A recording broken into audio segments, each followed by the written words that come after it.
নারীদেরকে সুযোগ করে দেয়া দরকার, কেননা এই নারীদের পেট থেকে জন্মেছে নবীরা, নাকি নবীরা আকাশ থেকে নেমে এসেছে? আল্লাহর ওয়ালিরা, ইসলামের জন্য যারা শহীদ হয়েছে, সব শহীদরা, সব সিদ্দিকিনরা, সব সৎ কর্মশীলরা এই নারীদের পেট থেকেই এসেছে। এজন্য নারীদের পেটগুলো হচ্ছে খনির মতো, এটা খনি। নারীদের যত্ন নিলে এই খনি থেকে ভালো জিনিস পাওয়া যাবে, আল্লাহওয়ালা পাওয়া যাবে, হাফেজ পাওয়া যাবে, সালেহ পাওয়া যাবে। আর নারীদের যত্ন না নিলে, কোরআন সুন্নাহ শিখানোর সুযোগ না করে দিলে তাদের পেট থেকেই ডাকাতরা বের হয়, ঠিক কিনা? এই যে যত ডাকাত, সন্ত্রাস, চাঁদাবাজ পৃথিবীতে এসেছে, এরাও এসেছে নারীদের পেট থেকেই। এজন্য বলা হয় বাপ ভালো তার বেটা ভালো তাই, মা ভালো তার জি, গাই ভালো তার দুধ ভালো রে, দুধ ভালো তার ঘি। গাই ভালো তো দুধ ভালো, দুধ ভালো তো ঘি ভালো, মা ভালো তো মেয়ে ভালো, বাপ ভালো তো বেটা ভালো। কথা বুঝতে পেরেছেন? এজন্য নারীদেরকে সুযোগ করে দেওয়া উচিত। তারা যদি কোরআন সুন্নাহ জানে তাহলে ঘরের মধ্যে কোনো শিরকের ছোঁয়া থাকবে না। আর নারীরাই যদি বিপদগামী হয়, ওই ফ্যামিলিটা বিপদগামী হয়ে যায়। নারীদেরকে, বোনদেরকে উদ্দেশ্য করে আল্লাহ বললেন, ও বান্দিরা তোমরা ঘরে থাকো। কই থাকো? ঘরে। আর আপনারা থাকবেন কই? বাইরে। নারী যদি ঘরে থাকে, আমরা কই? বাইরে।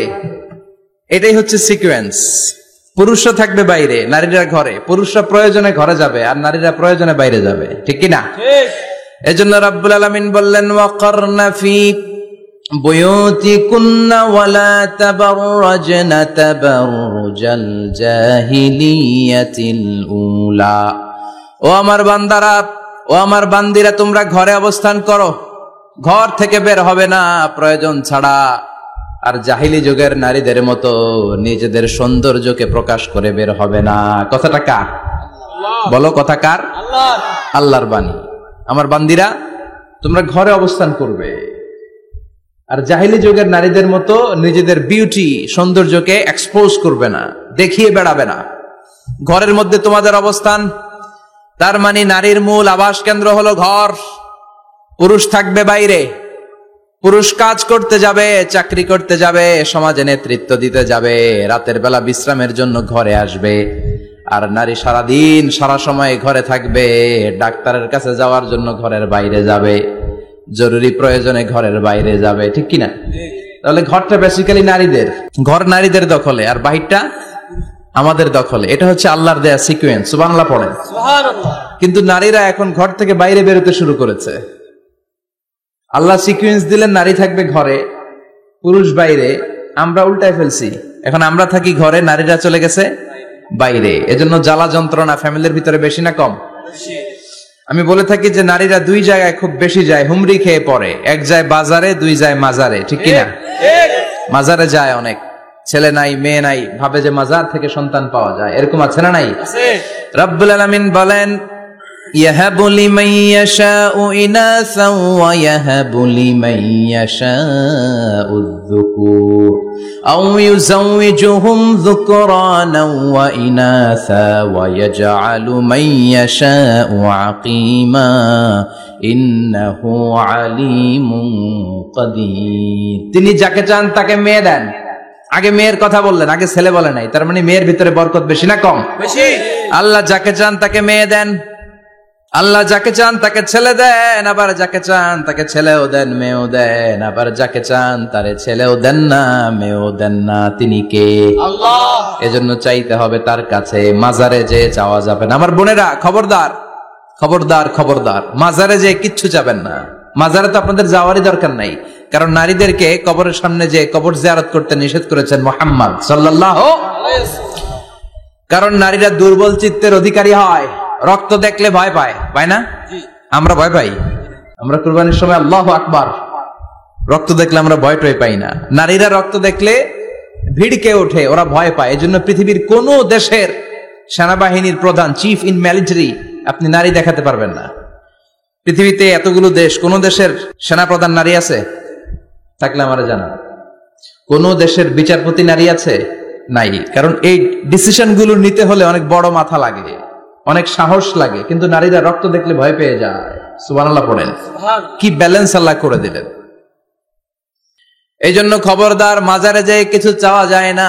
মাজারে পড়ে থাকা ব্যক্তিটা আপনার মতোই ব্যক্তি। আল মাইয়িতু ফিল কবরি কাল গারিকু ফিল বাহরি। সাঁতার না জানা ব্যক্তি সাগরে পড়ে গেলে যেমন অসহায়, কবরে চলে গেলে মানুষ তেমন অসহায়। সে কিচ্ছু দিতে পারে না, বরং আপনি কবরের সামনে যে দোয়া করে তারে কিছু দিয়ে আসবেন। ঠিক কিনা?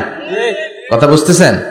এজন্য মায়েরা, বোনেরা, আবারও বলি, খেয়াল করে শুনবেন, মাজারে যাওয়া যাবে না, মাজার কেন্দ্রিক হওয়া যাবে না। চাইতে হবে কার কাছে?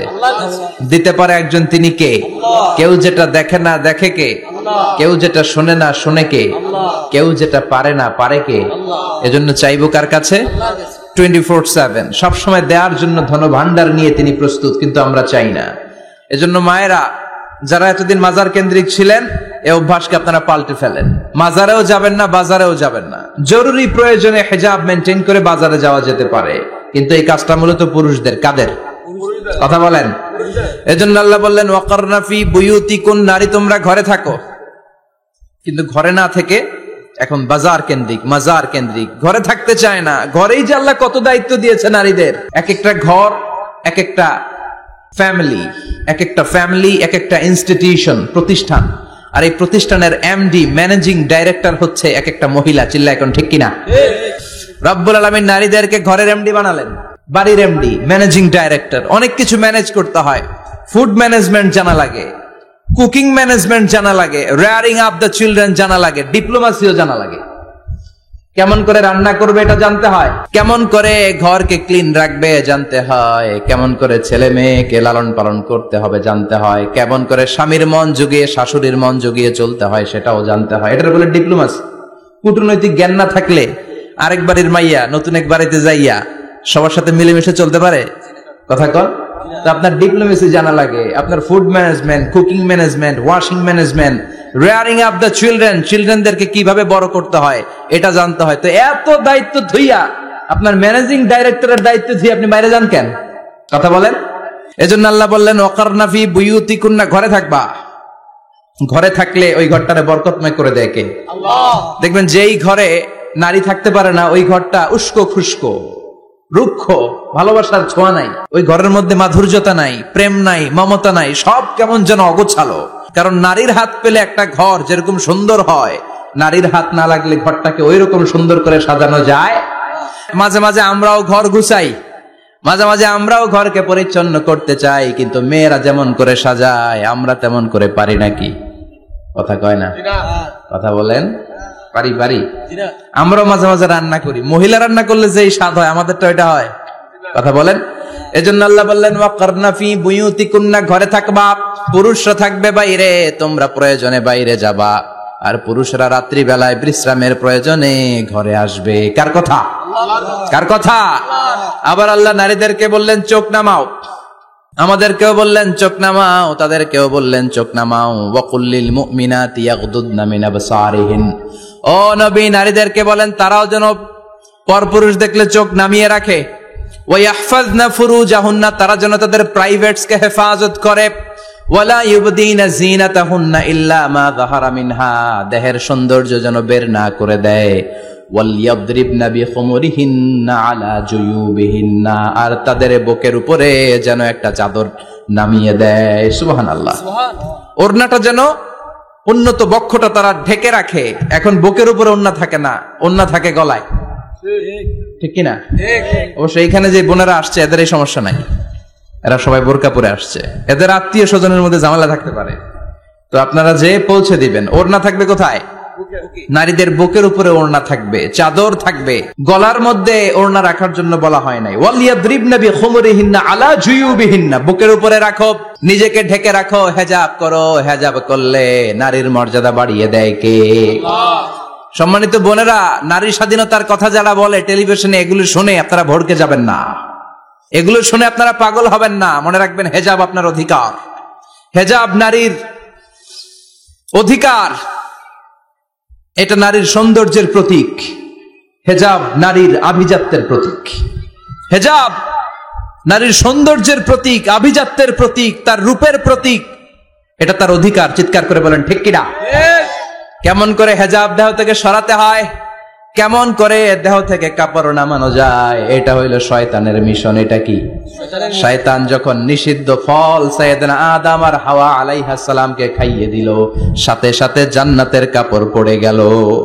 জান্নাতেও কাপড় খুলে দিল, দুনিয়াতেও খোলে। ঠিক কি না? শয়তানের মিশনই এইটা, কাপড় যত কমানো যায়, কাপড় যত কমানো যায়। এজন্য খবরদার, আপনারা অনেক সম্মানিতা। খেয়াল রাখবেন, পৃথিবীতে যে জিনিসের মর্যাদা যত বেশি, সম্মান যত বেশি, যেটা যত বেশি দামি, ওইটা তত বেশি প্যাকেটের ভিতরে থাকে। ঠিক কিনা? ঝিনুকের ভিতরে থাকে মতি, মতি খোলা থাকে না। স্বর্ণ অলংকার, স্বর্ণের দোকানে যখন যাবেন দেখবেন শাটারের সামনে এত বড় বড় তালা, অন্য দোকানে এত মোটা তালা নাই। আবার যেখানে গ্লাস ফিটিং করা স্বর্ণ রাখা হয়, ওইখানেও কয়েকটা লকার সিস্টেম আছে না নাই? ঘরে যখন আমরা অর্নামেন্টস রাখি, গহনা রাখি, ঘরের সবচেয়ে গোপন কক্ষের ভেতরে, গোপন আলমারির ভেতরে, গোপন সিন্ধুকের গোপন ড্রয়ারের ভেতরে কয়েকটা তালা মেরে স্বর্ণ রাখি। জোরে কোন ঠিক কিনা? 50,000 টাকার বান্ডিল নিয়ে যখন রাস্তায় বেরোয়, কেউ হাতে নিয়ে বেরোয় না, এমনি দেখা যায় না। এই যে দেখ 50,000, কখনো কাউরে 1,000 টাকার নোট ধরেন, এটা 1,000 টাকার নোট, 1,000 টাকার নোট, কথা কয় না, 1,000 টাকার নোট। এটা কাউরে দেখবেন যে 1,000 টাকার নোটটারে এইভাবে কইরা এদিকে অর্ধেক আর এইভাবে রেখে রাস্তায় হাঁটতেছে। কোন পাগলও হাঁটবে? কোন পাগলও হাঁটে না, কারণ দামি জিনিস। এটার হেজাব লাগবে, এটার নেকাব লাগবে, এটাকে প্যাকেট করতে হবে, এটাকে প্রিজার্ভ করতে হবে। এজন্য যে নারীরা হেজাব করে তারা কোনোদিন ইফটিজিং এর শিকার হয় না। চিল্লায় বলো ঠিক কিনা? হেজাব যারা করে তারা বিপদে পড়ে না, কারণ হেজাব পরলে এক একটা নারীকে জান্নাতের হুর পরীর মতো লাগে। ঠিক কিনা? সম্মানে মাথাটা নিচু হয়ে আসে, তাকাতে গেলেও ভয় লাগে। আল্লাহু আকবার, কি সম্মান আল্লাহ দিলেন! এজন্য আমার মায়েরা বোনেরা, আপনাদের সম্মান রব্বুল আলামিন হেজাবের ভেতরে রেখেছে। হেজাব হচ্ছে আপনার সিকিউরিটি। হেজাব কি? এটা আল্লাহর দেয়া আপনার জন্য সিকিউরিটি। আপনি আপনার সিকিউরিটিকে নষ্ট করতে পারবেন? এজন্য ইসলাম বলে, খবরদার, নারী যদি কোনো দূরের জায়গায় সফর করে, দূরের রাস্তায় সফর করে, নারী যেই তো সম্মানিত, একা একা কোনো নারী যেতে পারবে না। সিকিউরিটির দরকার আছে না নাই? বডিগার্ডের দরকার আছে না নাই? কেউ যখন বাংলার জমিন থেকে মক্কায় উমরা করতে যায়, মাহরাম পুরুষ না থাকলে তারে ভিসা দেয়, কারণ সম্মানিতা, বডিগার্ড লাগবে। জানেন এটা? মাহরাম পুরুষ যদি না থাকে, এই মাহরাম হচ্ছে বডিগার্ড। মাহরাম পুরুষ না থাকলে উমরার ভিসা হয় না, হজের ভিসা হয় না, কারণ লম্বা সফর, আর যে সফর করবে সে সম্মানিতা। সম্মানিতা নারীর জন্য সিকিউরিটির দরকার আছে না নাই? বডিগার্ড লাগবে কি লাগবে না? কি সম্মান ইসলাম আমাদেরকে দিল বুঝলামই না আমরা। আপনাদেরকে প্রোটেক্ট করার জন্য, আপনাদের সিকিউরিটি এনশিওর করার জন্য আল্লাহ তাআলা হেজাবের বিধান দিয়েছে। চিল্লায় পড়েন সুবহানাল্লাহ। এজন্য নারীর সম্মান, নারীর মর্যাদা রব্বুল আলামিন হেজাবের ভেতরে দিয়েছে। আবার নারীর মধ্যেও হেজাবের তারতম্য আছে না নাই? যাদের বয়স বেশি তাদের হেজাব কম, যাদের বয়স কম তাদের হেজাব বেশি। সুবহানাল্লাহ, কি ব্যালেন্স! কিন্তু রাস্তায় দেখবেন নানির হাতে হাত মোজা, নানি নাতনি, নানির হাত মোজা আছে, পা মোজা আছে, গায়ে বোরকা আছে 2টা, সাথে ষোড়শী অষ্টাদশী তরুণী তন্নি যুবতী নাতনিটার বুকের মধ্যে কাপড় নাই, গলায় আছে ওড়না, আছে না নাই? তার মানে পুরাই উল্টা। দরকার ছিল নাতনির হাতে মোজা, পায়ে মোজা, 2টা বোরকা। হালকা কাপড় পরে নানি বের হইছে, সমস্যা নাই। কোন রকম চাদর গায়ে দিয়ে নানি বের হইছে, সমস্যা নাই। কিন্তু নাতনির গায়ে বোরকার দরকার আছে না নাই? হাত মোজা, পা মোজার দরকার আছে না নাই? মা মেয়ে বের হয়েছে, মায়ের গায়ে 2 বোরকা, হাত মোজা, পা মোজা, মেয়ের গায়ে কাপড় নাই, হাফ নেকেড, আছে না নাই? নানির দিকে তাকাবে কে? উনি তো এক্সপায়ার্ট, উনি কি ডেট শেষ। কথা বলেন, কেউ তাকাবে? তাকাবে ওই ষোড়শী অষ্টাদশী তরুণী তন্নি যুবতীর দিকে। ঠিক কি না? এজন্য ইসলাম বলে, খবরদার, হেজাব ছাড়া বের হওয়া যাবে না, নেকাব ছাড়া বের হওয়া যাবে না। বিশ্বনবী বললেন, মা তারাকতু মিন বাদি আদাররা আলার রিজালি মিনান নিসা, আমি চলে যাব কিন্তু আমার পরে আমার পুরুষ উম্মতদের জন্য নারীর চাইতে বড় কোনো ফিতনা আমি রেখে যাই না। আর বনি ইসরাইলের জামানায় সবচেয়ে বড় ফিতনা হয়েছিল নারীর ফিতনা, নারী কেলেঙ্কারি। এই জন্য নারীরা, বোনেরা, আপনাদেরকে সাবধান থাকতে হবে। নারীর ফিতনা বড় ফিতনা। নারী ভালো হলে সবচেয়ে ভালো, নারী খারাপ হলে নারীর চেয়ে খারাপ কেউ হতে পারে। এই জন্য নারীদের জন্য আল্লাহ কিছু মডেল দিলেন, নারীদের জন্য আল্লাহ কিছু আদর্শ পাঠালেন, নারীদের জন্য আল্লাহ শিক্ষণীয় মহীয়সী কিছু নারীর জীবনে দিলেন। বললেন এই জীবনীগুলো পড়ো, তোমাদের জীবনটারে উজালা করে দিবে কে? আল্লাহ বললেন দরাবাল্লাহু মাসালাল লিল্লাযীনা আমানু ইমরাতা ফিরআউন। গোটা বিশ্বের সব নারীদের জন্য রব্বুল আলামিন কুখ্যাত সন্ত্রাসী ফেরাউনের বউকে মডেল বানিয়ে দিয়েছে। সুবহানাল্লাহ পড়েন। সুবহানাল্লাহ। কাফেরের বউ মুমিন নারীদের মডেল, আবার নবীর বউ কাফের নারীদের মডেল। আছে না নাই? নূহ আলাইহিস সালাম আল্লাহর সবচাইতে প্রিয় নবী, প্রিয়দের একজন, কিন্তু তার বউ কাফেরদের মডেল। আর কুখ্যাত সন্ত্রাসী ফেরাউন, তার বউ আসিয়া মুমিন নারীদের মডেল। আল্লাহু আকবার। 6 জন নারীর জীবনীর কথা আমি রেকমেন্ড করি, সাজেস্ট করি যে 6 জন নারীর জীবনী মুখস্থ, ঠোঁটস্থ, অন্তস্থ থাকতে হবে প্রতিটা নারীর জন্য। আশা করি মায়েরা, বোনেরা শুনছেন, আশা করি আপনারা কান লাগিয়ে শুনছেন, অনুধাবন করার চেষ্টা করছেন। আপনাদের জন্য 6 জন নারীর জীবনী পড়া অবধারিত। সংক্ষেপে বলবো কয়জন? 6 জন। গুনেন। 1 নম্বরে হচ্ছে হাজার, উম্মে ইসমাইল, সাইয়েদনা ইব্রাহিমের বউ, সাইয়েদনা ইসমাইল আলাইহিস সালামের আম্মা, নাম হলো হাজার। আমরা বলি বিবি হাজেরা। আমরা কি করি? হাজেরা আছে না? এই প্যান্ডেলেও হাজেরা নামে 2-1 বোন থাকতে পারে। আসলে নামটা হচ্ছে হাজার। নামটা কি? হাজার। এই হাজার হচ্ছে আপনাদের 1 নাম্বার মডেল। 2 নাম্বার কুখ্যাত সন্ত্রাসী ফেরাউনের বউ আসিয়া আপনাদের 2 নাম্বার মডেল। 3 নম্বরে ঈসা আলাইহিস সালামের আম্মা মারিয়াম আলাইহিস সালাম আপনাদের মডেল। বিশ্বনবীর প্রথম বউ খাদিজা আপনাদের মডেল। বিশ্বনবীর একমাত্র কুমারী বউ মা আয়েশা আপনাদের মডেল। আর বিশ্বনবীর কলিজার টুকরা সাইয়্যিদাতুনা ফাতিমা আপনাদের জন্য মডেল। সুবহানাল্লাহ পড়েন। কয়জন? 6 জন। জোরে বলেন। 6 জন। প্রথমে কার নাম বলেছি? হাজার। দ্বিতীয় আসিয়া। 3 নাম্বার মারিয়াম। 4 নাম্বার খাদিজা। 5 নম্বরে আয়েশা। 6 নম্বরে ফাতিমা। সুবহানাল্লাহ পড়ে। বিশ্বনবী বলেছেন কামুলা মিনার রিজালে কাসির, পুরুষদের মধ্যে কামেল পুরুষের অভাব নাই। ওয়ালাম ইয়াকমুল মিনান নিসা ইল্লা 4, নারীদের মধ্যে কামেল নারী হচ্ছে 4 জন। কয়জন? 4 জন। এরপরে আবার বাড়ালেন আয়েশার কথা, আবার বাড়ালেন ফাতেমার কথা, মোট হয়ে গেল 6 জন। সুবহানাল্লাহ পড়েন। মোট কয়জন? 6 জন। আসলে এই 6 জনের জীবনী থেকে একটা একটা করে শিক্ষা আমরা মনে রাখার চেষ্টা করি, তাহলে জীবন উজালা হয়ে যাবে। কয়টা করে শিক্ষা? হাজার আলাইহিস সালাম, ওনার জীবনী থেকে শিক্ষা হচ্ছে তাওয়াক্কুল আলাল্লাহ, বিপদে আপদে সবসময় ভরসা কার উপর? আল্লাহর। আমাইয়া তাওয়াক্কাল আলাল্লাহি ফাহুয়া হাসবু, যে ব্যক্তি আল্লাহর উপর ভালো করে তাওয়াক্কুল করে একমাত্র আল্লাহই তার জন্য যথেষ্ট হয়ে যায়। সুবহানাল্লাহ। সুবহানাল্লাহ পড়ছেন? পড়েন সুবহানাল্লাহ। হাজার আলাইহিস সালাম, ওনার জীবনী থেকে শিক্ষা হচ্ছে আল্লাহর উপর তাওয়াক্কুল। সাইয়েদনা ইব্রাহিম আলাইহিস সালাম সাইয়্যিদাতুনা হাজারকে নিয়ে, দুধের বাচ্চা ইসমাইলকে নিয়ে মক্কার মরুজমিনের মাঝখানে রেখে আসলেন। মানুষ নাই, প্রাণী নাই, খাওয়ার পানি নাই, কোনো পশু পাখি নাই, আকাশের পাখিও নাই, কেউ নাই, একটা মাত্র পানির মশক। একটা মশকের ভেতরে সামান্য কিছু পানি। দুধের বাচ্চা ইসমাইলকে নিয়ে সাইয়্যিদাতুনা হাজার দাঁড়িয়ে রইলেন। কোনো কথা না বলে বিবি আর বাচ্চাকে রেখে চলে যাচ্ছেন। চোখের পানি ছেড়ে সাইয়্যিদাতুনা হাজার ডেকে বললেন, ইব্রাহিম একটু দাঁড়াও। কথা নাই, বার্তা নাই, কিছুই বললা না। কি আমার অপরাধ? কেন এই ধুধুমরু প্রান্তরে আমাকে দুধের বাচ্চাটারে রেখে গেলা? শুধু একটা কথাই জানতে চাইবো, এই যে আমাদেরকে রেখে পাষণ্ডের মতো তুমি চলে যাও, এটা কি তোমার নিজের ইচ্ছায় নাকি আল্লাহর ইচ্ছায়? সাইয়েদনা ইব্রাহিম কোনো কথা না বলে শুধু প্রশ্নের উত্তর দিলেন, বললেন আল্লাহর ইচ্ছায়। কার ইচ্ছায়? নবীরা নিজের ইচ্ছায় কিছু করে না, যেটাই করে করে কার ইচ্ছায়? সাইয়্যিদাতুনা হাজার বললেন, ইযান লা ইউদাইয়ুনাল্লাহ,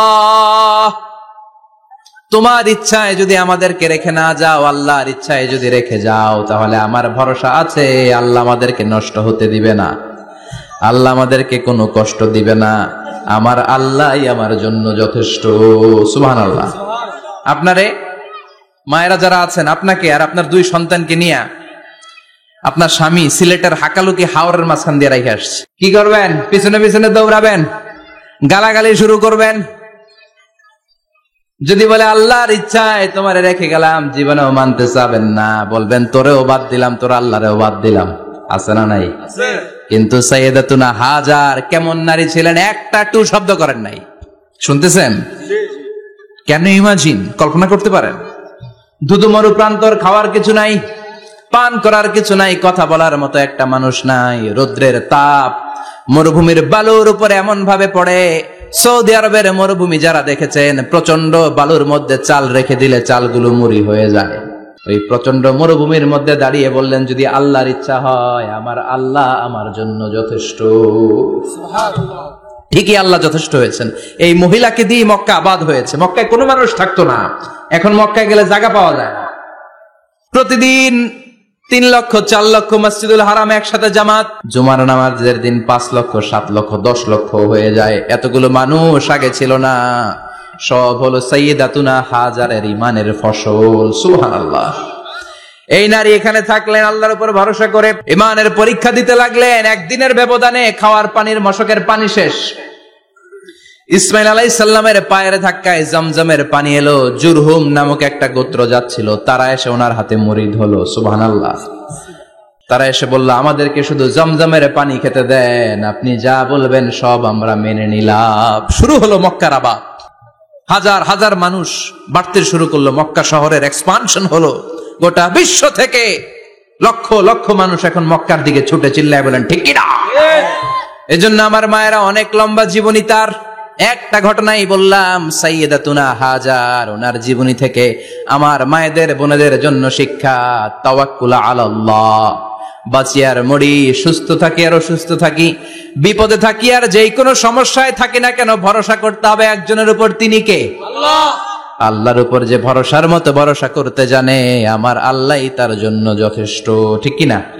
তাহলে হাজার থেকে আমার বোনদের জন্য শিক্ষা হচ্ছে, তাওয়াক্কুল করব আমরা কার উপরে? ভরসা রাখবো কার উপর? সবসময় আত-তাওয়াক্কুল আলাল্লাহ, আল্লাহর উপর ভরসা করতে হবে আমার মায়েরা, আমার বোনেরা। 2 নম্বরে বলেছি কার কথা? আসিয়া রাদিয়াল্লাহু তাআলা আনহা আলাইহাস সালাম, ফেরাউনের স্ত্রী। এই মহিলা অনেক দামি মহিলা, মুসা আলাইহিস সালামের পালক মা। সুবহানাল্লাহ পড়েন। নিজের সন্তান ছিল না, সাইয়েদনা মুসা আলাইহিস সালামকে মায়ের মতো লালন পালন করেছেন। গোপনে গোপনে মুসা আলাইহিস সালামের উপর ঈমান এনেছেন। গোপনে গোপনে রাত্রিবেলা তাহাজ্জুদ পড়ে চোখের পানি ছেড়ে চাইতেন কার কাছে? ফেরাউনের বউ আর ফেরাউনের ফিনান্স মিনিস্টার, অর্থমন্ত্রীর বউ, 2 জন লুকিয়ে কালিমা পড়ে মুসলমান। ফেরাউন কিছু জানে না। সুবহানাল্লাহ। কি আল্লাহর খেলা! ফেরাউন লক্ষ লক্ষ বনি ইসরাইলের ছোট্ট বাচ্চাকে জবাই করেছে একটা বাচ্চাকে ঠেকানোর জন্য। নাম কি? মুসা। আর ফেরাউনের ঘরে আল্লাহ মুসাকে বড় করলেন। কোন? সুবহানাল্লাহ। লুকিয়ে লুকিয়ে ঈমান আনলো। ফেরাউনের বউ আসিয়া, অর্থমন্ত্রীর বউ, 2 জন মিলে ফেরাউনের কাছে ঘটনা পৌঁছে গেল, খবর পৌঁছে গেল। ফেরাউন ডেকে পাঠালো। দুধের বাচ্চাকে নিয়ে ফেরাউনের অর্থমন্ত্রীর বউ হাজির। কুখ্যাত সন্ত্রাসী ফেরাউনের নিজের বউ আসিয়াও হাজির। ফেরাউন বলে, এক আল্লাহর উপর কুফরির ঘোষণা দে, আল্লাহকে ভুলে যা, আমার পায়ের সামনে সেজদা দে, আমি মাফ করে দেব। আসিয়ার এক কথা, জীবন যাবে কিন্তু ঈমান যাবে। ফেরাউনের অর্থমন্ত্রীর স্ত্রীরও এক কথা, যে আল্লাহর কাছে আমরা মাথা নত করেছি, পৃথিবীর কোন শক্তির কাছে ওই মাথা আর নত হতে পারে না। ফেরাউন বলল, তাই নাকি? দেখি তোদের ঈমানের পাওয়ার কত বড়। অর্ডার করলো, বিশাল বড় পাতিল নিয়ে আসো, কড়াই নিয়ে আসো, কড়াই ভর্তি তেল গরম করতে শুরু করো। টকবক টকবক করে কড়াইয়ের মধ্যে গরম তেল। ফেরাউন বলে, ও অর্থমন্ত্রীর স্ত্রী, তোমারে অনেক ভালো জানতাম, এখনই আমার পায়ের সামনে সেজদায় লুটিয়ে পড়ো, আল্লাহরে ছাড়ো, আমি তোরে ছেড়ে দেব। অর্থমন্ত্রীর বউ বলে, এত সোজা না। সুবহানাল্লাহ বলে। কি ঈমান? ঈমানের পথে অবিচল থেকে আমার মরণ যেন হয়, তোমারই কাছে মিনতি আমার, তোমারই কাছে মিনতি আমার। মহামহিম দয়াময়, ইমানের পথে অবিচল থেকে আমার মরণ যেন হয়। পড়েন আমিন, আবার পড়েন আমিন। এক কথা, আল্লাহর সামনে মাথা নত করেছি, কারো সামনে করব না। ফেরাউন অর্ডার দিল, এই মহিলার দুধের বাচ্চাটারে টান দিয়ে আন, টকবক তেলের মধ্যে, কড়াইয়ের মধ্যে গরম তেলের মধ্যে ছেড়ে দে। মায়ের চোখের সামনে দুধের বাচ্চাকে গরম তেলের মধ্যে ছাড়ে। হিসাবটা কি সহজ নাকি? কথা বলেন। চিৎকার দিয়ে মা কেঁদে ওঠে, ছেড়ে দাও। ফেরাউনের নির্দয় অন্তরে দয়া হয় না। দুধের বাচ্চাটারে তেলের মধ্যে ছেড়ে দেওয়ার পরে মুহূর্তের মধ্যে ছেলেটা রোস্ট হয়ে যায়। কিন্তু ছেলেটা হাত উঁচু করে ডেকে বলে, মা ভয় পেও না, তোমরা দেখো টকবগে কড়াইয়ের ভেতরে তেল, আসলে মা এটা আগুন না, এটা জান্নাতের বাগান। ও মা, ফেরাউনের দিকে তাকাস না রে মা, আমার মতো দৌড় দিয়ে তেলের মধ্যে ঝাঁপ দে। আল্লাহু আকবার। ফেরাউনের অর্থমন্ত্রীর বউয়ের ঈমান দ্বিগুণ হয়ে যায়, 3 গুণ হয়ে যায়। সে বলে, ফেরাউন গোটা পৃথিবীটারে এক পাশে করতে পারবি, কিন্তু আমার মাথাটা তোর পায়ের সামনে নোয়াতে পারবি? ফেরাউনের অর্থমন্ত্রীর ওই স্ত্রীকে বাচ্চার পরে ওই তেলের মধ্যে ঢেলে দেওয়া হলো। ওই মহিলাটাও রোস্ট হয়ে যায়। বাকি রইল ফেরাউনের বউ আসিয়া। কি নাম? আসিয়া কিন্তু দৃশ্যটা দেখেছে, চাক্ষুষ মৃত্যু দেখেছে দুইজনের। ফেরাউন বলে, আসিয়া কত অন্তরঙ্গ সম্পর্ক আমাদের, আজীবন কত ভালোবাসা ছিল, কত খুনসুটি ছিল, কিন্তু আমার পায়ের মধ্যে সেজদা দিয়ে প্রমাণ কর তুই আমারে ভালোবাসিস। আসিয়ারও একই কথা, জীবন দিব কিন্তু ঈমান দিব না। ফেরাউন বলল, তোকেও আমি ছাড়বো না, তোকে আমি উলঙ্গ করব। হাজার হাজার মানুষের সামনে আসিয়ার কাপড় টেনে নেওয়া হলো, তক্তার মধ্যে শুইয়ে তক্তার মধ্যে হাতে পায়ে পেরেক মারা হলো। হাতের এই পাশ দিয়ে পেরেক ঢুকে ওই পাশ দিয়ে বেরোয়, তক্তার এ পাশ দিয়ে ঢুকে ও পাশ দিয়ে বেরোয়, ফিনকি দিয়ে রক্ত বের করে। আসিয়া সহ্য করতে না পেরে ডেকে বলে, আল্লাহ, ফেরাউন থেকে তুমি আমারে বাঁচাও। এই দোয়াটা সূরাতুত তাহরিমে আল্লাহ সরাসরি কোট করেছেন, রব্বিবনিলি ইনদাকা বাইতান ফিল জান্নাহ। ও আল্লাহ মালিক, তোমার পাশে জান্নাতে একটা ঘর বানায়া দিও। এরকম একটা সঙ্গীত আছে না নাই? এই সঙ্গীতটা সরাসরি সূরাতুত তাহরিম আসিয়ার দোয়া থেকে কোট করা হয়েছে। পড়েন সুবহানাল্লাহ। মালিক তুমি জান্নাতে, তোমার পাশে আমায় একটি ঘর বানিয়ে দিও, একটি ঘর বানিয়ে দিও, সে বিভীষিকাময় মহাদিনে তোমার প্রতিবেশী করে নিও। মালিক তুমি জান্নাতে, তোমার পাশে আমায় একটি ঘর বানিয়ে দিও, একটি ঘর বানিয়ে দিও। আল্লাহু আকবার। সেই 5000 বছর আগের দোয়া আজও আমরা তাফসীর মাহফিলে গান বানিয়ে বলি। 5000 বছর আগের কথা আজও আমরা কোরআনের আয়াত হিসেবে পড়ি। আল্লাহু আকবার। কি মাকবুল হয়েছেন মহিলাটা আল্লাহর দরবারে। আল্লাহরে বললেন, আল্লাহ, শুধু তোমার ইবাদতের কারণে আজকে আমার এমন দশা উলঙ্গ হওয়া লাগলো, আমার হাতে পায়ে পেরেক ঠোকা হলো। আল্লাহ, এখন গরম তেলের মধ্যে ছেড়ে দেয়া হবে, তুমি বাঁচাও। আল্লাহ বললেন, জিব্রাইল, আমার জান্নাতারে আসিয়ার চোখের সামনে তুলে ধর। আমার আসিয়া দুনিয়ার বুকে থেকে জান্নাত দেখে দেখে আমার মেহমান হয়ে আমার কাছে আসবে। আসিয়াকেও গরম তেলের মধ্যে ফেলে দেয়া হলো। দুনিয়ার বুকে থেকে জান্নাতের নমুনাটা দেখতে দেখতে সাইয়েদাতুনা আসিয়া আল্লাহর কাছে চলে গেলেন। পড়েন আল্লাহু আকবার। এজন্য ঈমানের পথে অবিচল থেকে আমার মরণ যেন হয়। পড়েন আমিন।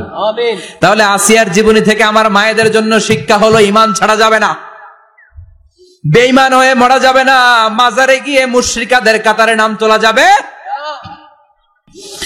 ওই মায়েরা ঈমান কেমন করে রক্ষা করবেন?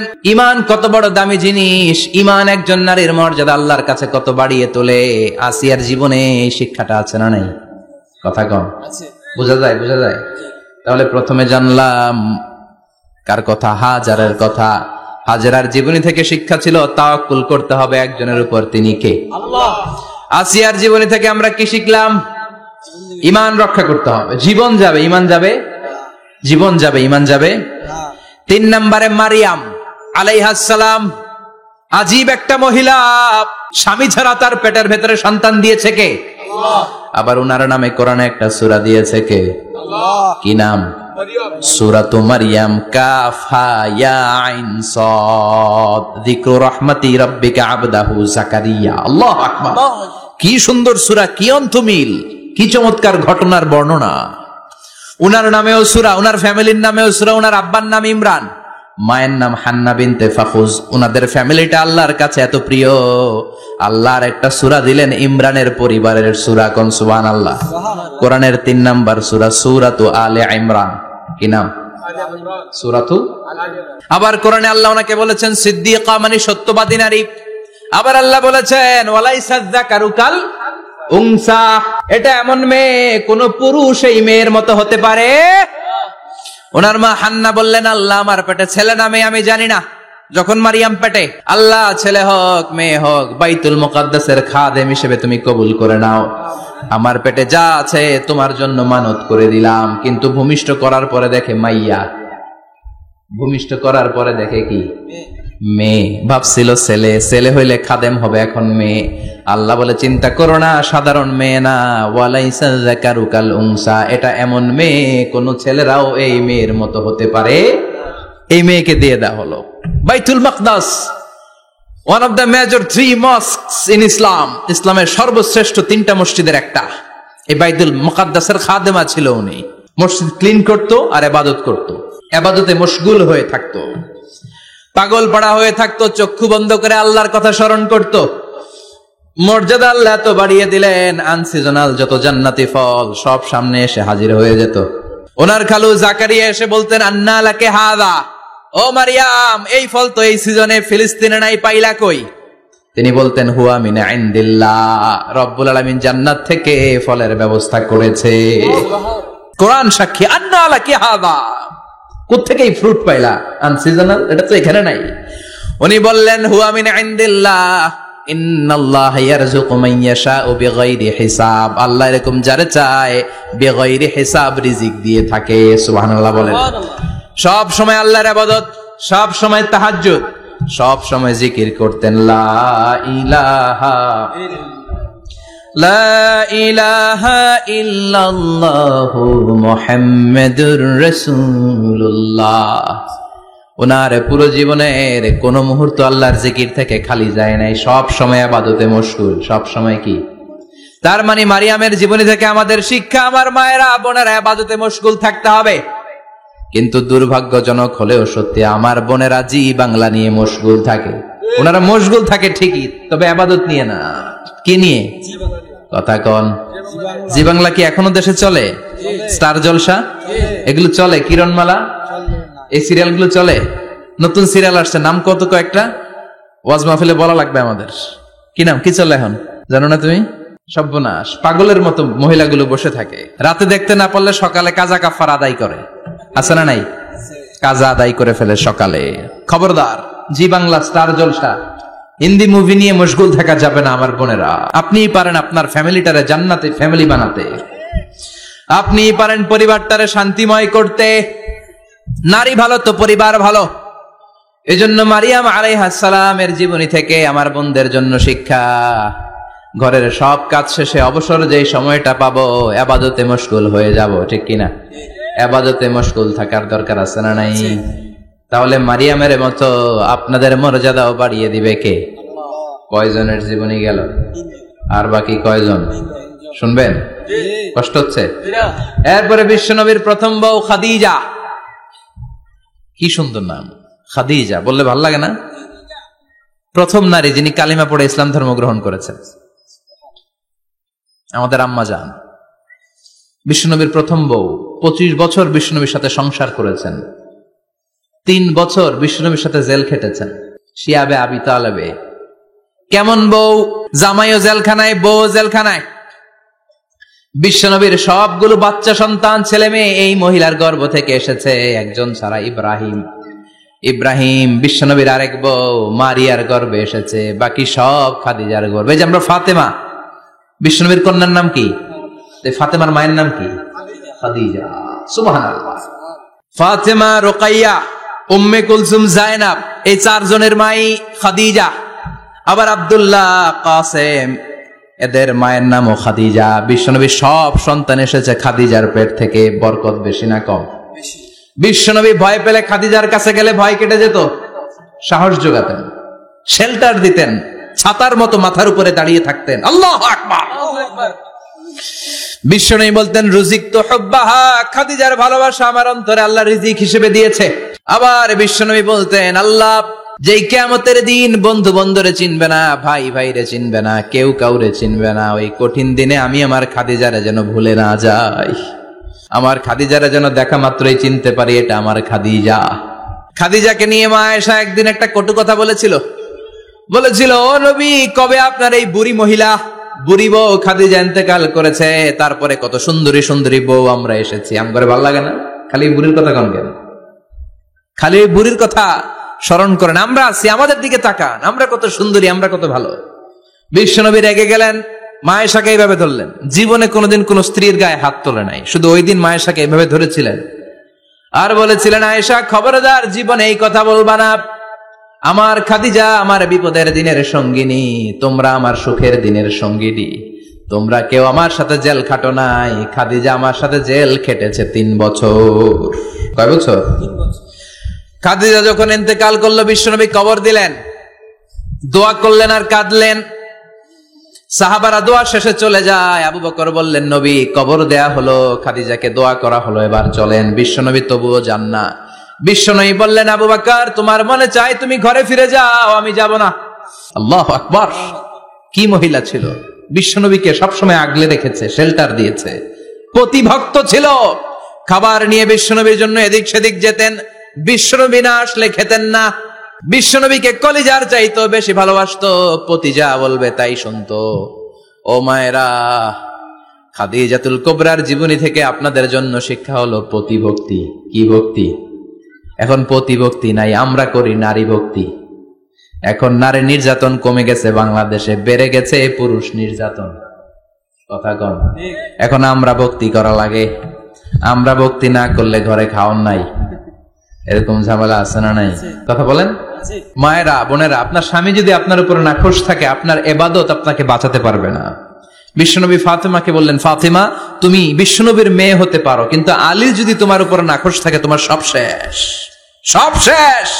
আবার বিশ্বনবী বললেন আমি যদি এক আল্লাহ ছাড়া কারো সামনে মাথাটা নত করার বিধান দিতাম, এক আল্লাহ ছাড়া যদি কাউকে সেজদা করতে আমি বলতাম, আমি দুনিয়ার সব নারীদের বলতাম স্বামীর পায়ে সেজদা দিয়ে পড়ে থাকো।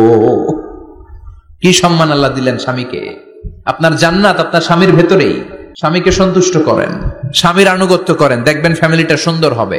আর স্বামীরা স্ত্রীদেরকে ভালোবাসেন, স্ত্রীদেরকে ভালোবাসার গল্প শোনাবেন, দামি দামি শাড়ি কিনে দিবেন, তারপরে রাত্রিবেলা গান শোনাবেন।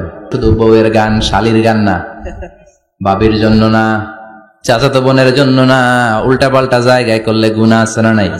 স্ত্রীর সাথে প্রেম নিবেদন করেন, ভালোবাসা নিবেদন করেন, সংসারটারে শান্তিপূর্ণ করে দিবে কে? তার মানে খাদিজাতুল কুবরার জীবনী থেকে শিক্ষা কি? বললা গেছি কি শিক্ষা? প্রতিভক্তি। কি ভক্তি? স্বামীকে ভক্তি করা লাগবে, তা না হলে জান্নাত নাই। এরপরে বিশ্বনবীর একমাত্র কুমারী বউ নাম কি? আয়েশা। বিশ্বনবী বললেন উরিতুকি ফিল মানামি সালাসা লায়াল। আয়েশা বিয়ের আগে তোরে কিন্তু আমি 3 বার স্বপ্নে দেখছিলাম। সুবহানাল্লাহ কইবেন না? সুবহানাল্লাহ।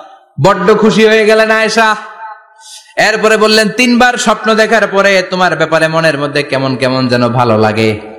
তারপরে একটা ছোট্ট কাগজের মধ্যে, জান্নাতি কাগজ, রেশমি কাপড়ের মধ্যে তোমার চেহারাটা এনে জিব্রাইল বললেন দেখেন নবী কেমন লাগে। আমি কইলাম ভালো লাগে। কার মেয়ে? আপনার বন্ধু আবু বকরের মেয়ে, বিয়ে করবেন নাকি?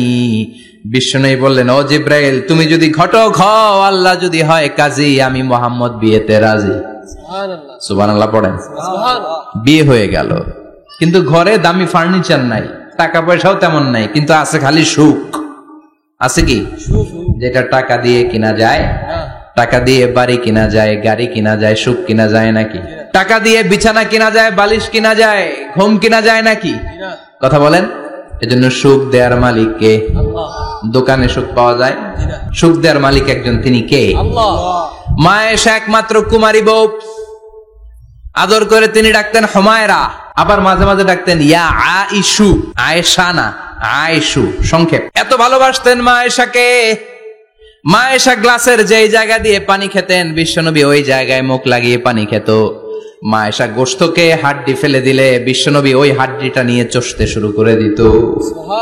এক বালতি থেকে পানি নিয়ে দুইজনে গোসল করত। আবার বিশ্বনবীর সাথে সাথে মাঝে মাঝে বায়না ধরতো, মাঝে মাঝে রাগও করতো। সুবহানাল্লাহ কোন? স্বামী স্ত্রীর মধ্যে একটু রাগ আছে না নাই? রাগ থাকলে ওইটারে আবার ভালোবাসায় পরিণত করে দেয় কে? রাগ না থাকলে ভালোবাসা তো ভালোবাসাই না, রাগ থাকতেই হবে, তাই এই ভালোবাসার মর্ম বোঝা যায়। চিল্লায় বলেন ঠিক কিনা? ক্ষুধা না থাকলে খাবারের মর্যাদা বোঝা যায় না। সারাদিন পেট ভরা, খাওয়ার মজা বুঝবেন? ক্ষুধা, প্রচন্ড ক্ষুধা, তৃষ্ণার্ত, লেবুর শরবত পাইলে অমৃতের মতো লাগে। প্রচন্ড ক্ষুধা, হাজি বিরিয়ানি পাইছেন এক প্লেট, ইচ্ছে মতো খাবেন, কিন্তু পেট ভর্তি, হাজি বিরিয়ানি খাওয়া যাবে? এজন্য রাগ না থাকলে ভালোবাসা যে কত দামি, ভালোবাসা যে আল্লাহর পক্ষ থেকে কত বড় নেয়ামত বোঝা যায় না। মাঝে মাঝে মা আয়েশা রাগ করতেন, শুনতেছেন? বিশ্বনবী বলেন, আয়েশা কখন তুমি রাগ করো, কখন তুমি আমারে ভালোবাসো আমি বুঝি। সুবহানাল্লাহ পড়েন। মা আয়েশা বললেন, কেমনে বুঝেন? বিশ্বনবী বললেন, যখন তুমি রাগ করো তখন নামাজের পরে দোয়ার মধ্যে বলো, ও ইব্রাহিম আলাইহিস সালামের আল্লাহ, আপনি আমার উপর দয়া করেন। তার মানে তুমি রাগ করে আছো, আমার নাম নাও নাই। আর যখন আমার উপর খুশি থাকো নামাজের পরে দোয়াতে বলো, মুহাম্মদ সাল্লাল্লাহু আলাইহি ওয়াসাল্লামের আল্লাহ, আপনি আমাদের উপর রহমত করেন। তার মানে খুশির সময় তুমি আমার নাম নাও, রেগে গেলে অন্য নবী দেয়া দোয়া সাইরা দাও, রেগে গেলে আমার নামটা নাও না। মা আয়েশা বলে, নবী গো, আমি তো শুধু নামটাই মুখ দিয়ে নেই না, কিন্তু কলিজা থেকে তো আপনারে বাদ দিতে পারি না। আল্লাহু আকবার, কি ভালোবাসা! মা আয়েশা বলতেন, আমি যখন বিশ্বনবীর সাথে শীতের রাতে এক ল্যাপের নিচে ঘুমাতাম তখনও জিব্রাইল ওহী নাজিল করত। সুবহানাল্লাহ নাই? কোন স্ত্রীর সাথে অন্তরঙ্গ বসবাসের সময় কোরআনের ওহী নাজিল হতো না। একমাত্র মা আয়েশার সাথে যখন এক বিছানার এক ল্যাপের নিচে দুইজন শুয়ে আছে, কোরআনের আয়াত নাজিল করছে কে? আবার মা আয়েশা বলছেন, আমার কারণে ও মুসলিম উম্মাহ তোমরা তায়াম্মুমের বিধান পেয়েছো। ফাতায়াম্মামু সাঈদান তাইয়্যিবা। মা আয়েশা একটা যুদ্ধে গিয়েছিলেন, যুদ্ধ থেকে ফেরার পথে মা আয়েশার গলার লকেট নাই। মাঝে মাঝে হয় না, মহিলা গলার লকেট পায় না, পুরা বাড়ি আগুন করে ফেলাইছে, লকেট নাই, লয়ে গেল রে, নিয়ে গেল রে, হারাইলাম রে। মা আয়েশার লকেট নাই। লকেট হারানোর পরে মা আয়েশা কান্নাকাটি। বিশ্বনবী বললেন, থামো। অনেকক্ষণ থামার পরে লকেট খুঁজে পায় না, সবাই খোঁজাখুঁজি, লকেট কই, লকেট কই, লকেট খুঁজে পায় না। ওদিক দিয়ে মাগরিবের নামাজের সময়ও শেষ, নামাজের সময় শেষ, আর যেই জায়গায় লকেট খোঁজার জন্য থামা হয়েছে ওই জায়গায় আবার পানি নাই, পানি সামনে, পানির দিকেও যেতে পারে না, লকেটও খুঁজে পায় না, নামাজও পড়া যায় না। সব সাহাবীরা মিছিল শুরু করছে, আবু বকর রে ধর, ধর ধর, আবু বকর রে ধর। আবু বকরের মেয়ের কারণে নামাজ আমাদের চলে যাচ্ছে। সাইয়েদনা আবু বকর ঘটনা বেসামাল দেখে আয়েশার কাছে গেল, যে দেখে বিশ্বনবী মা আয়েশার কোলের মধ্যে, ল্যাপের মধ্যে মাথা দিয়ে শুয়ে আছে। রাগের চোটে বুখারীর বর্ণনা, আঙ্গুল নিয়ে মা আয়েশার পেটের মধ্যে দিল এক খোঁচা। লকেট হারাইলি কেন? ক, তোর জন্য বাইরে মিছিল চলে, তোর জন্য বাইরে সব সাহাবারা বলে নামাজ পড়তে হবে, সময় নাই। ও আবু বকর, আপনার মেয়ের কারণে এই কাণ্ড। খাসরা মানে কুমর। আবু বকর মা আয়েশার খাসরাতে এত জোরে গুতা মেরেছেন, মা আয়েশা বললেন, এই গুতার কারণে আমি অনেক দূরে চলে যাওয়ার কথা ছিল ব্যথার চোটে, কিন্তু যাই নাই, কারণ কোলে কে? কোলের মধ্যে বিশ্বনবীর মাথা, নড়ে গেলে বিশ্বনবীর ঘুম ভেঙে যাবে, ব্যথাটা হজম করেছি, নড়ি নাই। আল্লাহ তখন আয়াত নাজিল করলেন, ফালাম তাজিদু মাআন ফাতায়াম্মামু সাঈদান তাইয়্যিবা। ও সাহাবারা, মিছিল বন্ধ করো। কোন নারীর বিরুদ্ধে মিছিল করো? এই নারীর সাথে তো বিয়ে আমি সরাসরি বিশ্ব নবীর দিয়েছি, যাও ওযুর জন্য টেনশনে ছিলা, টেনশনের দরকার নাই, আয়েশার কারণে আজকে নতুন করে একটা বিধান দিলাম, আজ থেকে যদি ওযুর পানি না পাওয়া যায় বালুর মধ্যে 2 হাত বাড়ি মেরে তায়াম্মুম করো, নামাজ পড়ে নাও, কবুল করে নিবে কে?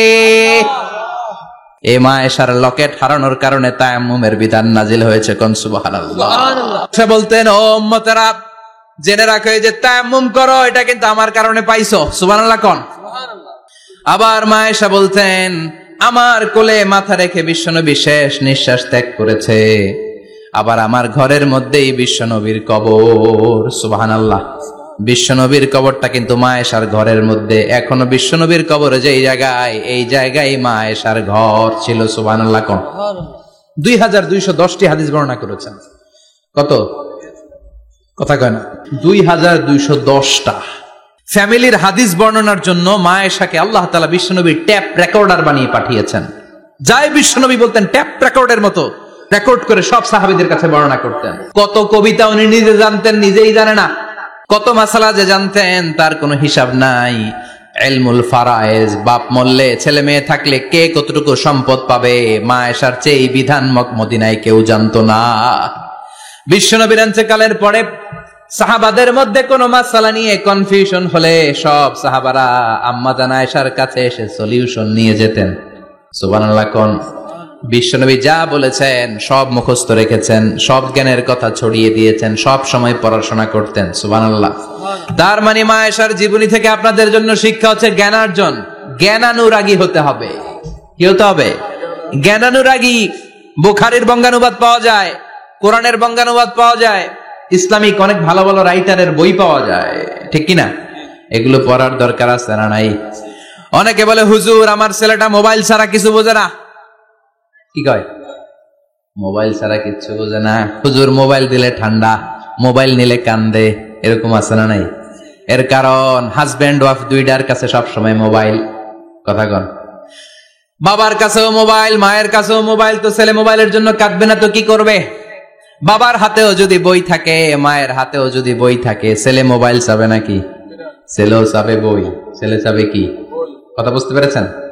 এই জন্য জ্ঞান অনুরাগী হতে হবে মা আয়েশার মতো। মা আয়েশা 2210টা হাদিস মুখস্থ করেছে, আপনি কয়টা করছেন? উনি পারলে আপনি পারবেন না কেন? মায়েরা শুনতেছেন তো? আশা করি আপনারা শুনতেছেন। তাহলে মা আয়েশার জীবনী থেকে আমরা শিক্ষা পেলাম জ্ঞান চর্চা করতে হবে। সর্বশেষ কোন নারী? কথা কন। ফাতিমা রাদিয়াল্লাহু তাআলা আনহা, বিশ্বনবীর কলিজার টুকরা। চাচাতো ভাই আলীর সাথে বিয়ে হলো। আলী যখন প্রস্তাব দিল ফাতেমার কাছে, যে বলে, ও ফাতেমা রাজি আছো কিনা? চুপচাপ, কথা কয় না। বিশ্বনবী বুঝলেন রাজি, দুইজনকে বিয়ে পড়িয়ে দিলেন। বিয়ে পড়িয়ে দুইজনকে দাঁড় করিয়ে দিয়ে বিশ্বনবী ওযু করলেন। ওযু করার পরে সামান্য কিছু ওযুর পানি ছিল, আলীর মাথার মধ্যে ছিটিয়ে দিলেন, বরকতের পানি। সুবহানাল্লাহ কইবেন না? সুবহানাল্লাহ। ওযু করে সাইয়েদনা আলীর মাথার মধ্যে ছিটিয়ে দিলেন আর দোয়া করে দিলেন, বারাকাল্লাহু লাকুমা ওয়া বারাকা আলাইকুমা ওয়া জামাআ বাইনাকুমা ফি খাইর। আল্লাহ তোমাদের দুইজনকে বরকত দিয়ে দাম্পত্য জীবন শুরু করার তৌফিক দান করুক। আবার দোয়া করলেন, আল্লাহুম্মা বারিক লাহুমা ফি বিনাইহিমা, ওদের সম্পর্কে বরকত দেন। ওয়া নাসালিহিমা শিবলিহিমা, ওদের গর্ভে যে সন্তান আসবে এগুলোর শ্রেষ্ঠ সন্তান বানান।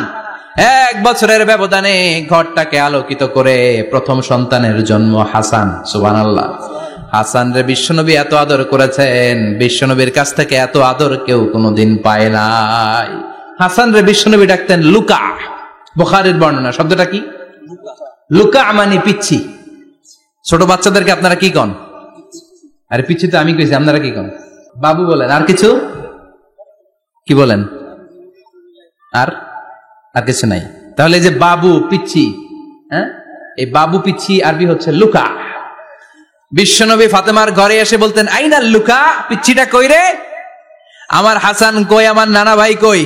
আর বিশ্বনবীর আওয়াজ শুনলে হাসান এসে বিশ্বনবীর কাঁধে, আল্লাহু আকবার, আল্লাহু আকবার।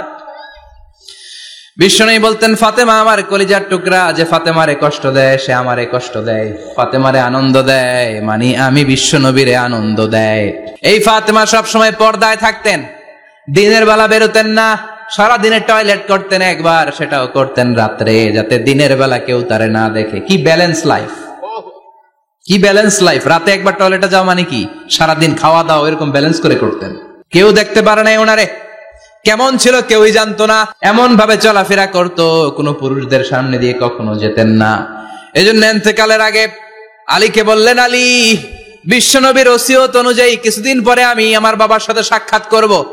ইন্তেকালের সময় বেশি লোক আমার জানাজাতে আসার দরকার নাই, নিজেরা দোয়া করে দিলে চলবে। আর আমার জানাজার খাটিয়ার উপর দিয়ে বিশাল একটা বোরকা দিয়ে দিও। এটার আরবিতে বলে নাউশ। কি বলে? এই প্রথম কোন নারী তার খাটিয়ার উপরে নাউশ ব্যবহার করেছে, জন্য এটাকে বলে সুন্নাতু ফাতিমা, ফাতেমার সুন্নাত। সাইয়েদাতুনা ফাতেমার আগে কেউ জানাজার খাটিয়াতে নাউশ ব্যবহার করে নাই। আল্লাহু আকবার। আলীকে বলে গেলেন, আলী, অল্প কয়েকজন পুরুষ নিয়ে জানাজা দিও, বেশি মানুষের কাছে আমার নিও না। দুনিয়ার বুকে আমি লুকিয়ে লুকিয়ে চলতাম, মরার পরে লুকিয়ে লুকিয়ে আল্লাহর কাছে চলে যেতে চাই, পুরুষদের সামনে আমার নিও না। ও মা, এই ফাতেমার জীবনী থেকে আপনার জন্য শিক্ষা হলো পর্দা। সব সময় পর্দাটা দেহে থাকার দরকার আছে না নাই? রাজি আছেন তো? তাহলে এই 6 জন নারীর জীবনে যদি আমার মায়েরা পরে, আমার মায়েরা বোঝে, ওই মায়েরা বিপদগামী হতে পারে নাকি? হতে পারে। তাহলে 6 জনের আবার রিভাইজ করে চলেন। প্রথমে বললাম কার কথা? হাজারের জীবনী থেকে শিক্ষা কি? আল্লাহর উপর তাওয়াক্কুল। 2 নম্বরে বললাম কার কথা? আসিয়ার কথা। আসিয়ার জীবনী থেকে শিক্ষা হলো ইমানের পথে অবিচল থাকতে হবে, ঠিক কিনা? তারপরে মারিয়ামের জীবনী থেকে শিক্ষা হলো সব সময় ইবাদতে মশগুল। খাদিজার জীবনী থেকে শিক্ষা হলো প্রতিভক্তি, স্বামীর প্রতি আনুগত্য। মা আয়েশার জীবনী থেকে শিক্ষা হলো জ্ঞান অর্জন করতে হবে কার খুশির জন্য?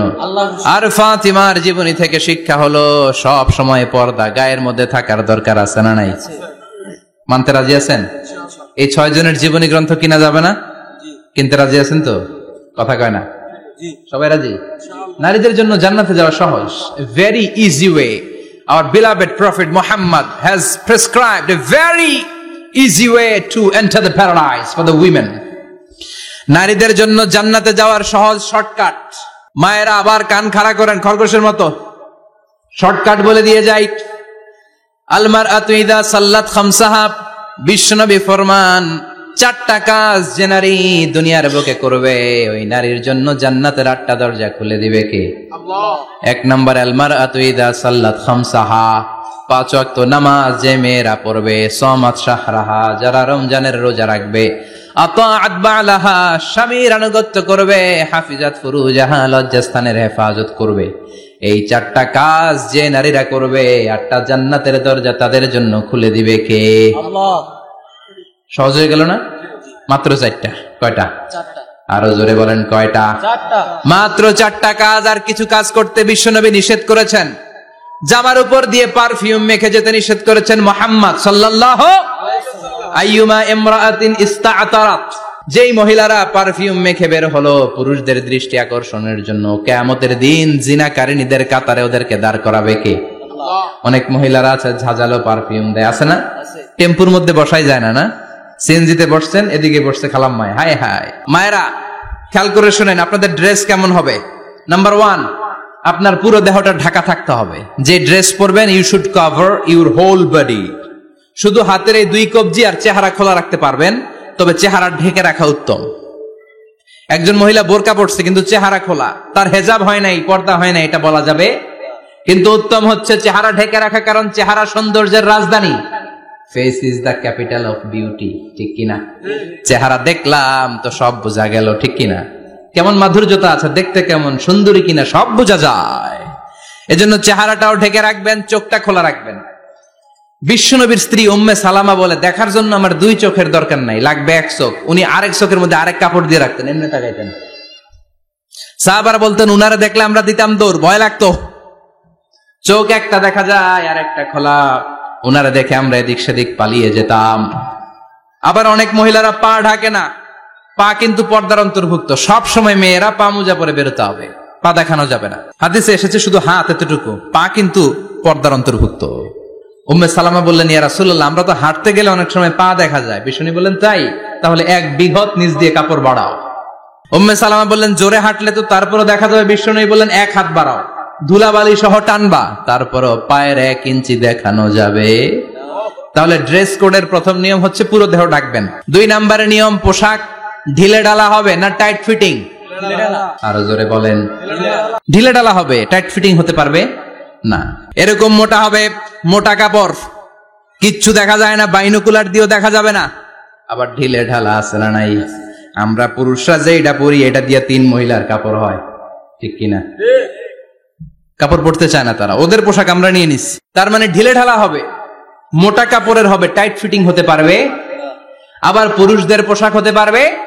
এই 4টা নিয়ম মেনে যে যেই ধরনের পোশাক পরেন, চাদর পরেন সমস্যা নাই, শাড়ি পরেন সমস্যা নাই, ব্লাউজ পরলে ফুল হাতা পরবেন সমস্যা নাই, মেক্সি পরলেও সমস্যা নাই, বোরকা পরলেও সমস্যা নাই, কিন্তু পোশাকটা শালীন পোশাক হতে হবে। কি পোশাক?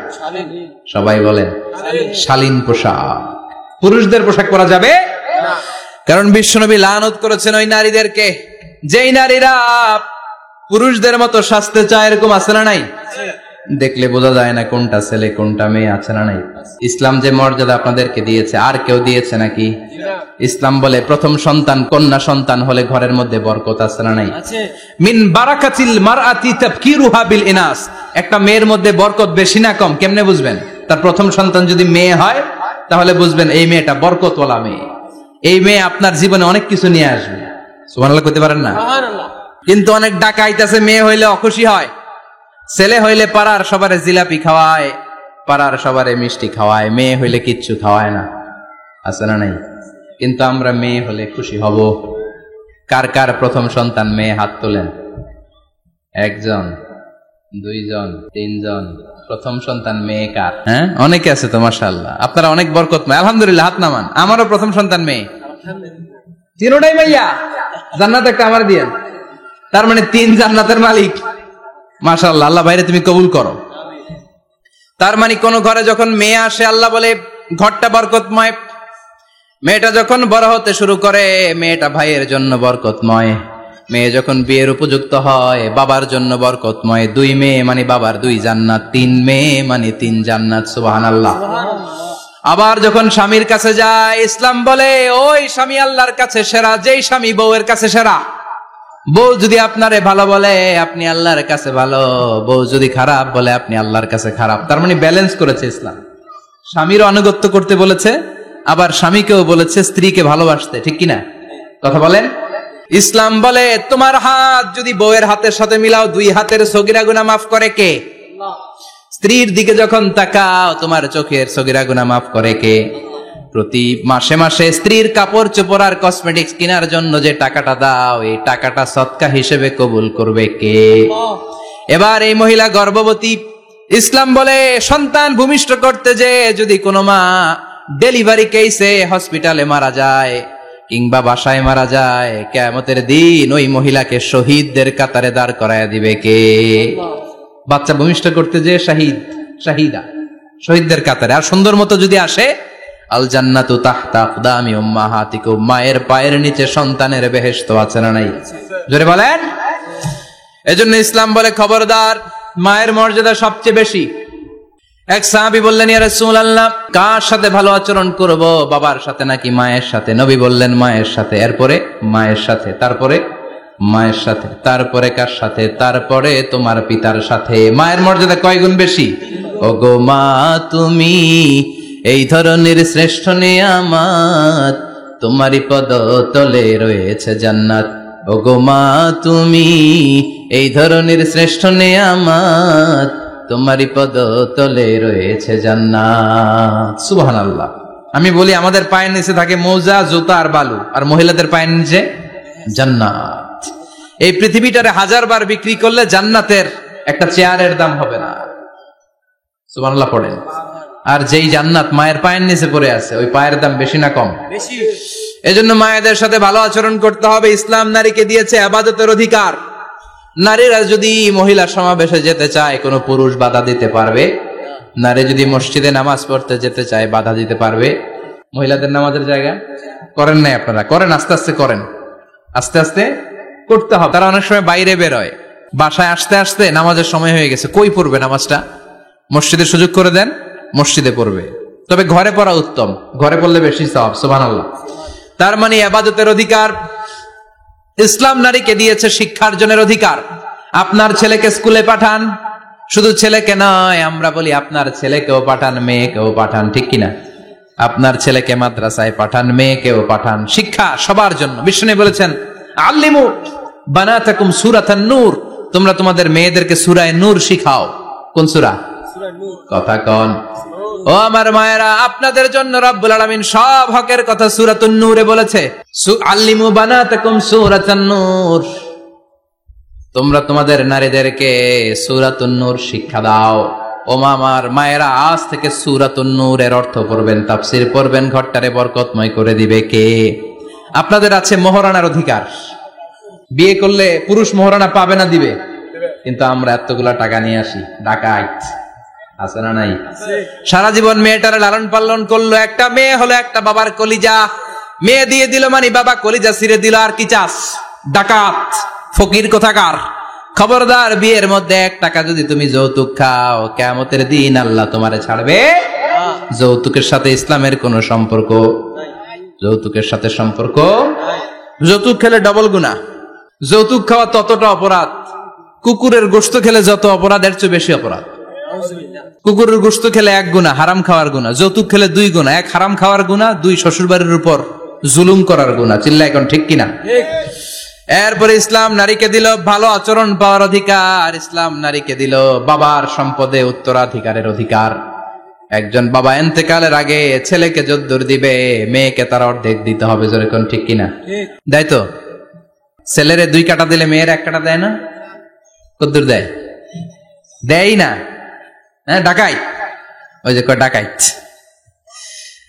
আবার কয় সুবহানাল্লাহ, নাউজুবিল্লাহ কও বেটা। ছেলেকে যদ্দুর দিবেন, মেয়েকে অর্ধেক।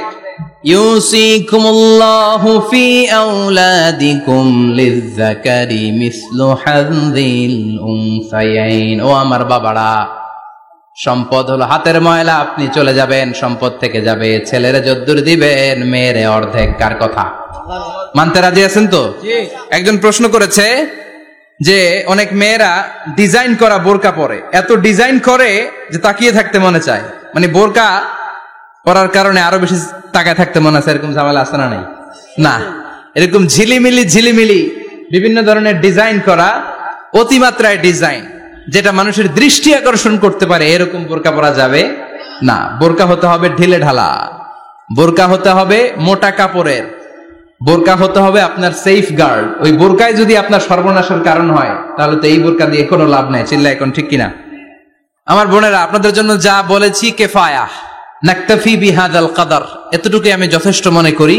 এজন্য 6 জন নারীর জীবনী আমাদেরকে জানতে হবে, আমাদেরকে হেজাব পালন করতে হবে আমাদের সিকিউরিটির জন্য। ইসলাম আমাদেরকে যে অধিকার দিয়েছে কেউ দেয় নাই। ইসলাম যে বিধান দিয়েছে আমাদের ভালোর জন্যই দিয়েছে, ঠিক কিনা?